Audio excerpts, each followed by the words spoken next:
है महिलाओं पर रेप नहीं रोक पा रहे हो, हत्या नहीं रोक पा रहे हो। सुनो भाई, मैंने ध्यान से आपको सुना है, सुनिए जरा। No don't please. हेलो दोस्तों, आप सब कैसे हो? आई उम्मीद करता हूँ आप सब अच्छे होंगे। तो बहुजन साथियों सभी को जय भीम क्रांतिकारी। दोस्तों, इस जो वीडियो में जो आपको दिखाया जाएगा वो ये दिखाया जाएगा, जब चंद्रशेखर आजाद जी जब सांसद में जाते हैं अपने मेन मुद्दों को उखाड़ते हैं तो दल, दूसरी पार्टी के दल जो होते हैं वो उसका क्या ऑप्शन उठाते हैं और क्या नहीं। तो दोस्तों दिखाते हैं ताड़ातोड़ शब्दों के साथ चंद्रशेखर आजाद किस तरीके से एंट्री लेते हैं सांसद में और किन किन मुद्दों को उखाड़ते हैं और किन बातों को वो फॉलो करके बताते हैं कि इन चीज़ों की हमें आवश्यकता है और इन चीज़ों में घोटाला हुआ है। तो दोस्तों चलते हैं अपनी फोन स्क्रीन पर, आपको स्टेप बाय स्टेप सब बताएंगे। फिर भी जो है महिलाओं पर रेप नहीं रोक पा रहे हो, हत्या नहीं रोक पा रहे हो।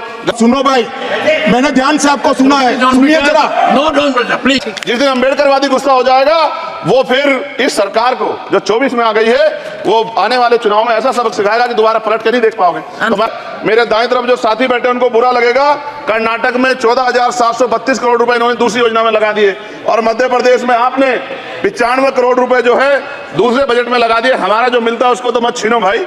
एमएसपी की लीगल गारंटी कोई बात नहीं है। किसानों को जो 6,000 रुपए मिलते हैं उसको बढ़ा के 12,000 रुपए करना चाहिए और फसल बीमा जो है उसका सारा प्रीमियम सरकार भरे, किसानों पे बोझ ना लगे। रिजर्वेशन ही प्रमोशन में लागू नहीं किया गया, पुरानी पेंशन को बहाल नहीं किया गया, इस पर चर्चा नहीं हुई। देश में मनरेगा समय न्यूनतम मजदूरी की दर 700 रुपए होनी चाहिए। समान काम समान वेतन पॉलिसी लागू होनी चाहिए। जो रसोई की चिंता करते हुए 500 रुपए प्रति सिलेंडर से ज्यादा के दाम नहीं होने चाहिए, जो महिलाओं को राहत मिल सके। बिजली के दामों में भी कमी होनी चाहिए। बेरोजगार युवाओं को 5,000 रुपए भत्ता मिलना चाहिए, जो बेरोजगार युवा जो है अपनी पढ़ाई या अपना खर्चा उठा सके। मैं अपने क्षेत्र के विषय में महोदय आपसे कहना चाहता हूं कि पश्चिम यूपी में नगीना में एक एम्स बनना चाहिए, एक IIT बननी चाहिए, एक IIM बनना चाहिए। नगीना लोकसभा में उद्योग धंधे लगने चाहिए। नगीना की कताई मिल जो है उसको पुनः शुरू कराना चाहिए। RRTC जो योजना है सरकार की उसको मेरठ से आगे बढ़ाकर मुजफ्फरनगर, सहारनपुर से नजीबाबाद नगीना होते हुए उसको नगीना तक ले जाना चाहिए। साथ साथ नजीबाबाद से मुंबई के लिए एक ट्रेन चलनी चाहिए और नगीना, श्योरा, किरतपुर में रेलवे के ओवरब्रिज बनने चाहिए।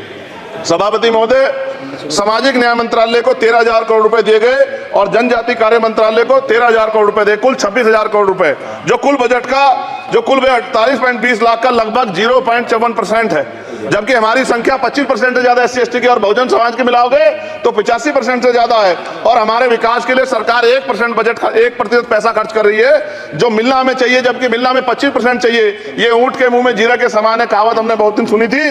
पिछले लंबे समय से हमारे साथ धोखा हो रहा है, लेकिन अब ये नहीं चलेगा। चंद लोगों की तराजू से देश के संसाधन नहीं बटेंगे।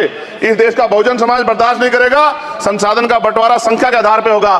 मानव काशीराम साहब नारा लगाए थे, ना तो वोट हमारा राज तुम्हारा चलेगा, और आज हम कह रहे हैं ना ही वोट हमारा और नोट तुम्हारा चलेगा। इस बात का भी ध्यान जो है सरकारों को देना पड़ेगा।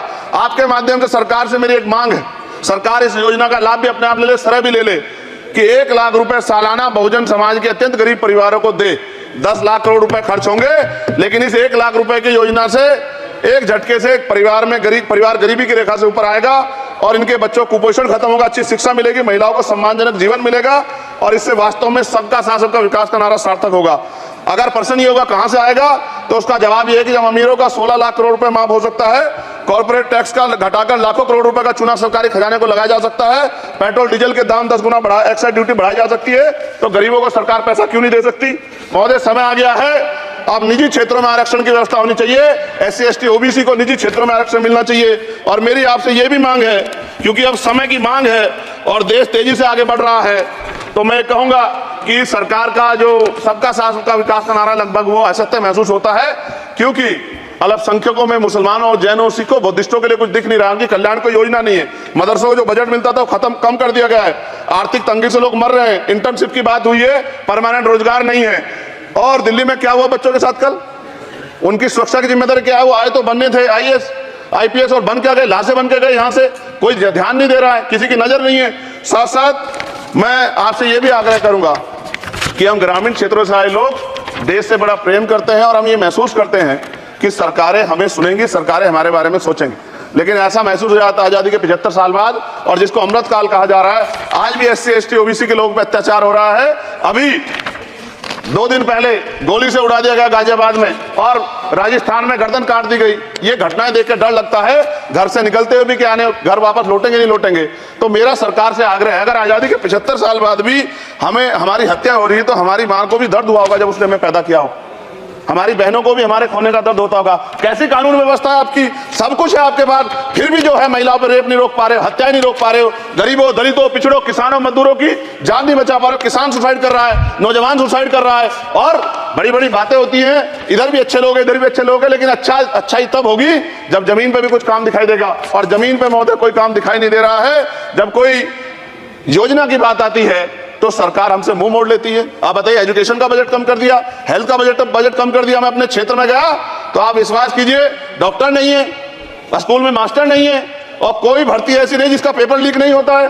तो देश किस तरफ जा रहा है और इसमें नौजवानों का भविष्य क्या है, इसके बारे में हमें चिंता करनी चाहिए। और अंत में अपनी बात को खत्म करते हुए मेरा आपसे आग्रह और आपके माध्यम सरकार से आग्रह है कि यहां बाहर बाबा साहब अम्बेडकर की मूर्ति लगी हुई थी, वो करोड़ों लोगों की आस्था से जुड़ा विषय है, और आप विश्वास करो इतना गुस्सा है उसको लेके, मेरी आपके माध्यम से मैं हाथ जोड़ता नहीं हूं, लेकिन मैं हाथ जोड़ के आपसे आग्रह कर रहा हूं कि प्रधानमंत्री जी सरकार से हमारी आग्रह कि वो अम्बेडकर वादियों के सम्मान का ध्यान रखते हुए, उनके जो है दिल की पीड़ा को समझते हुए, दर्द का ध्यान रखते हुए उस मूर्ति को पुनः स्थापित करा दीजिए। अगर इसमें कोई राजनीतिक कारण अलग बात है, लेकिन मैं कंक्लूड कर रहा हूं, मगर मैं आपसे कहना चाहता हूं इसमें बहुत गुस्सा है। जिस दिन अम्बेडकरवादी गुस्सा हो जाएगा, वो फिर इस सरकार को जो 24 में आ गई है, वो आने वाले चुनाव में ऐसा सबक सिखाएगा कि दोबारा पलट के नहीं देख पाओगे। तो मैं आपका धन्यवाद करता हूं।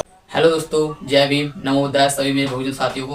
तो दोस्तों, आपको चंद्रशेखर आजाद जी के भाषण कैसे लगे और किन मुद्दों की बात करी जो आपको समझ में आ गए होंगे। और दोस्तों, जो दूसरी पार्टी दल के बंदे थे, ऑप्शन उठाए थे, तो उनको भी एक बार को बोलना बंद करना पड़ा चंद्रशेखर आजाद जी ने। दोस्तों, इस वीडियो में आपको हमने सभी इसी तरीके से बताया कि चंद्रशेखर आजाद जी हर किसी का भला करना चाहते हैं। जहाँ कोई बात होती है या कोई दुर्घटना हादसा होता है, वहाँ चंद्रशेखर आजाद जी समय पहुंच जाते हैं। दोस्तों, आपको इस वीडियो में आपको कैसा लगा तो जरूर बताएं। और दोस्तों, हमारे चैनल पर नए हैं, चैनल को सब्सक्राइब कर लें, अंकुर जी बाजपुर वाले चैनल को। और दोस्तों, इसी तरीके से आपको वीडियो हम लाते रहेंगे। तो दोस्तों, चैनल को सब्सक्राइब करके और वीडियो को लाइक कमेंट करके जरूर बताएंगे आप किस कंट्री से वीडियो देख रहे हैं, और आपको हर वीडियो की नोटिफिकेशन पहुंच जाएगी टाइम टू टाइम किस जगह चंद्रशेखर आजाद जी रोड शो कर रहे हैं। दोस्तों, मिलते हैं नेक्स्ट वीडियो में नेक्स्ट टॉपिक के साथ। तक के लिए सभी साथियों को क्रांतिकारी जय भीम, नमोदय। मिलते हैं नेक्स्ट वीडियो नेक्स्ट टॉपिक के साथ। तक के लिए जय भीम।